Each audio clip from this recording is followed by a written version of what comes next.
Welcome to another episode of Chicago Bears Central. Bobby Haize, we're in the building to hold it down for the daily show. Today, we're going to be talking about Equanimeous St. Brown signs an extension. Teven Jenkins placed on the injury report. On the injury reserve list. And Devin Hester is a finalist for the Pro Football Hall of Fame. He better make it. We're going to get into all that and more on today's Chicago Bears Central. You are now tuned in to Chicago Bears Central, your number one place for all Chicago Bears news and content.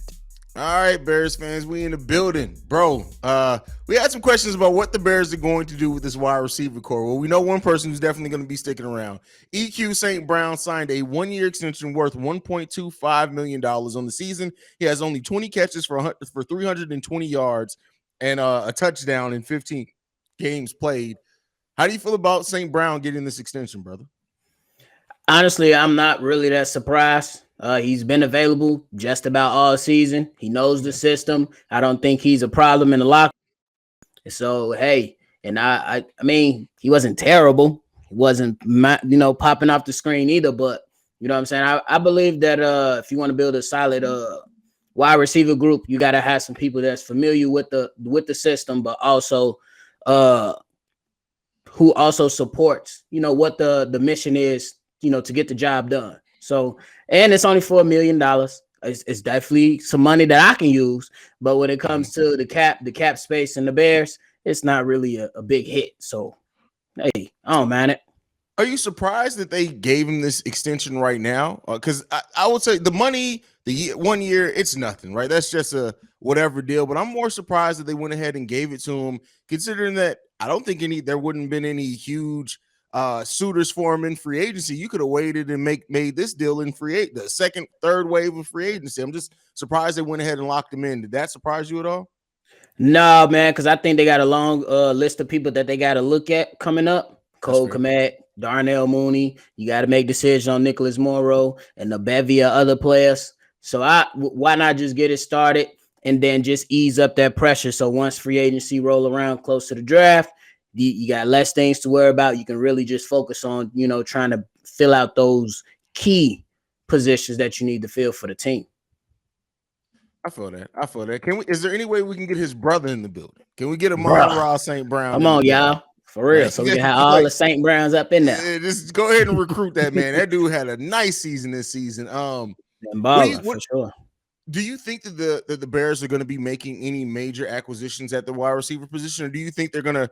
And I know this word is causing trauma in bull sports, but continuity. Do you think they make the bet? They make the bet on bringing back Mooney, Chase Claypool having an off season and really build and develop some chemistry. Maybe you get a better outing out of Vegas, and then we see what we can get out of. I doubt Brian Pringle will be back, but there's any possibility. Do you think they run it back, or do you think they try to make a big acquisition at the wide receiver position this offseason? To be honest, I don't think there's going to be a huge acquisition that comes out of this right now, because the wide receiver free agency pool is not, that great. And that's the same thing said about the draft, especially when you think about, like, we were entertaining Devontae Adams, but it don't seem like, to me, it sounds nice, but I don't think that's very likely, because obviously Poe's, his mission is to build through the draft. Then you got Mike Evans, that's something to consider. And then D-Hop, you got to give up. I believe you got to trade. Correct me if I'm wrong on that. But that's just something I don't think that's in there. So they might try to fill out. I don't think they completely bring Byron Pringle, everybody back. But I don't think it's going to be like nothing that bounces off the screen at that position. That's fair. I can't wait to see what happens, man. We got a exciting offseason. At least we hope. If this offseason is a dud, I'm going to be pissed. That's all I can say. We got to take a trip to Hallis Hall. Bro, if this offseason ends up being a dud, Ryan Poles got some explaining to do to everyone if that's the case.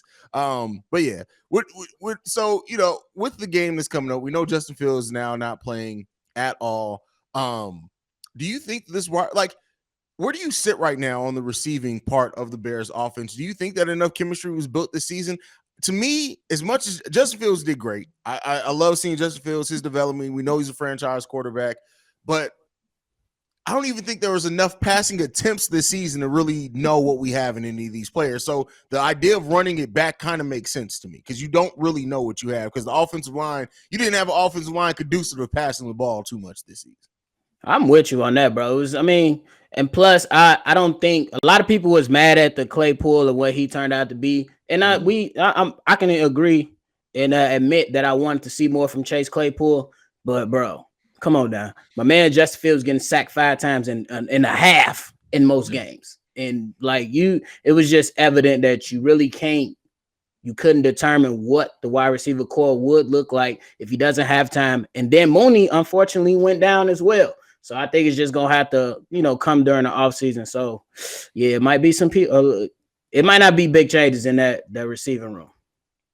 Yeah, and I need Bears fans to prepare themselves just in case that does happen because I know there are going to be some people who are mighty upset if we don't have major changes. And to me, we have so many like you haven't really gotten a good opportunity. Like we don't know what Claypool can be with Mooney and with Justin Fields. We don't even know what Mooney really can be because he was missed a lot of time this season and stuff like that. So while I understand the prospect and I understand the desire by Bears fans to say, hey, go out and get a true number 1 wide receiver this offseason, I understand it. And if they did do it, I'm not going to be mad. I'm not sitting there saying, no, don't worry about the wide receiver. You decide to do that, do what you got to do. But I just think like to improve that offensive line first, and then to see what Justin Fields looks like when he's not running for his life every game, getting sacked almost 60 times in the season, which is crazy. Oh, Lord. Yeah, man. So that's just my thoughts on that. But let's move into the next topic for today. The Bears have officially placed Teven Jenkins, Michael Schofield, and Josh Blackwell on the injured reserve, shutting down the rest of their season, which that was all we already knew. When Teven Jenkins went down, I don't think anybody had any expectations of him playing this upcoming Sunday.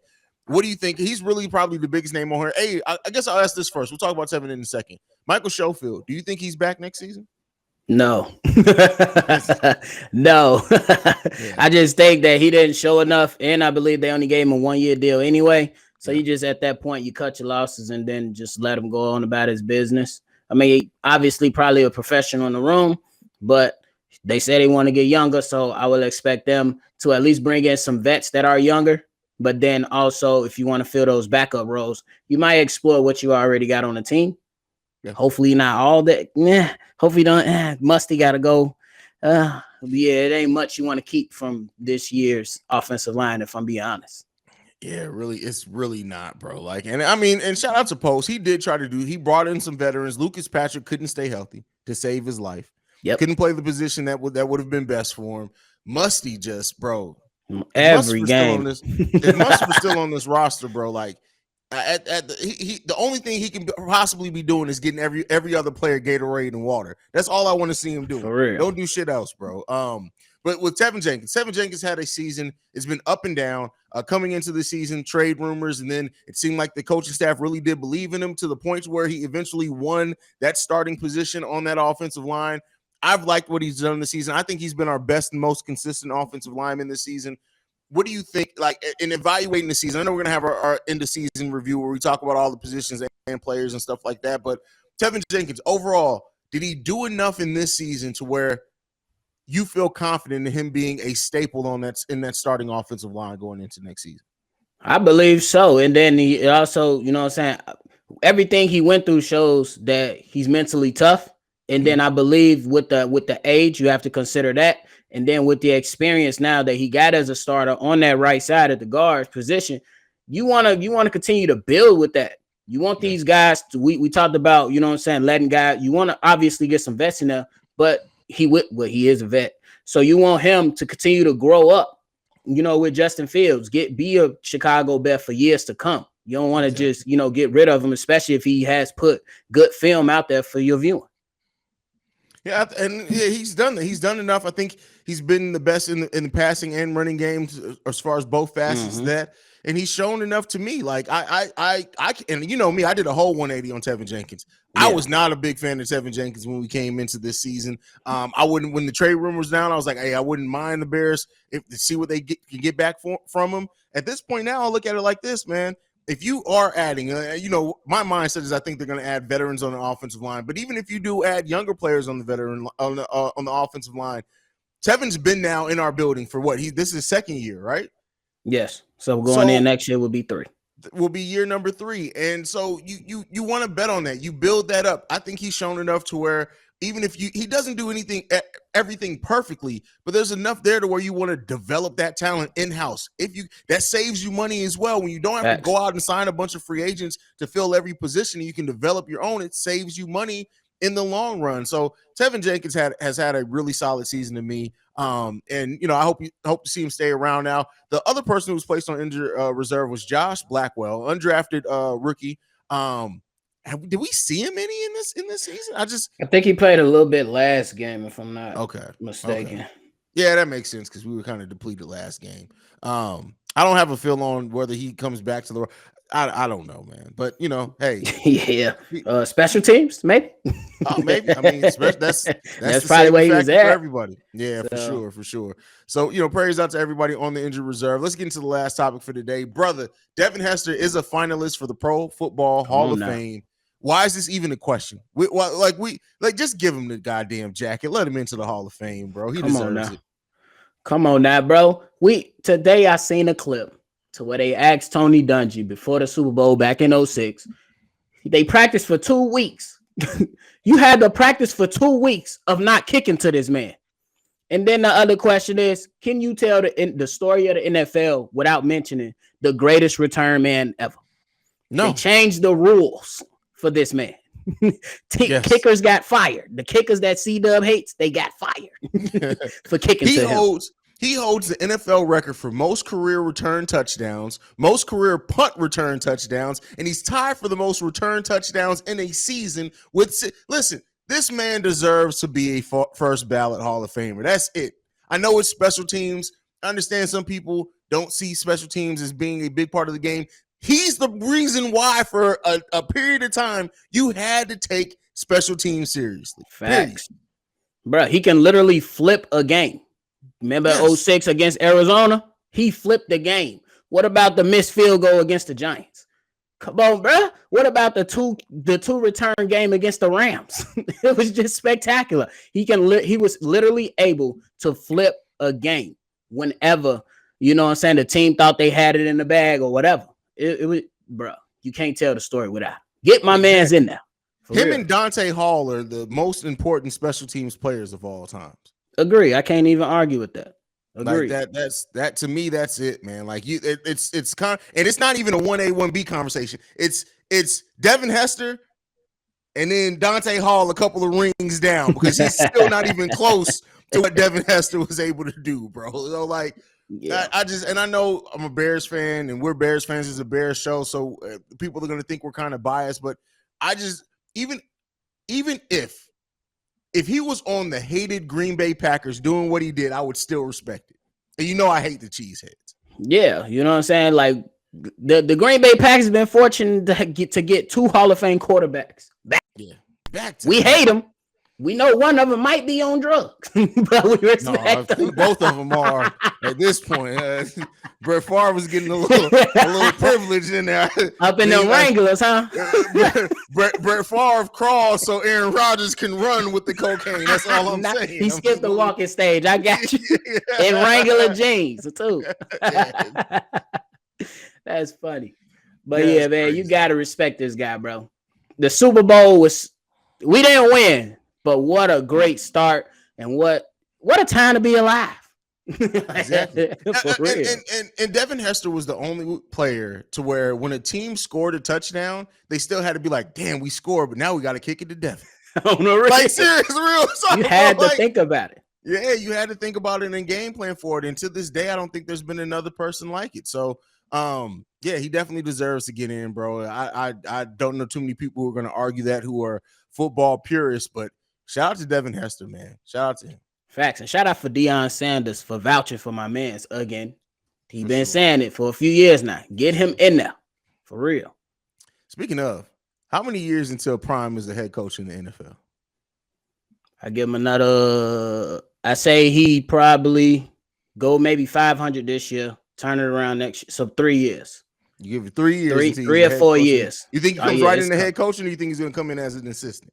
Oh, head coaching, bro. That a guy with that kind of moxie, that kind of personality, the ability That's to true. lead young That's men true. and older guys, bro, you're gonna respect them all around. That man, bro, confident as hell, can go into a press conference, say some stuff off the dome, and you be like, damn, that's a good one. Bro, come on now. That's bro, 3 or 4 years, I'm gonna say. Yeah, he's definitely on his way. I guess before we go, we might as well say happy birthday to the Bears owner, Virginia McCaskey, who turns 100 today. Mr. Eberflus. I still don't think she realizes black people now are quarterbacks in the NFL, but that's beside the point. That boy is crazy. Didn't you guys see it didn't work with Warren Moon? What are you doing, guys? That boy going crazy. You already know. Oh man, wait till the live call Sunday, bro. I ain't gonna have it's going down. It's going down. Bro, like that game's gonna be ugly, bro. But that is it for today's episode. Bob, you got anything left, brother?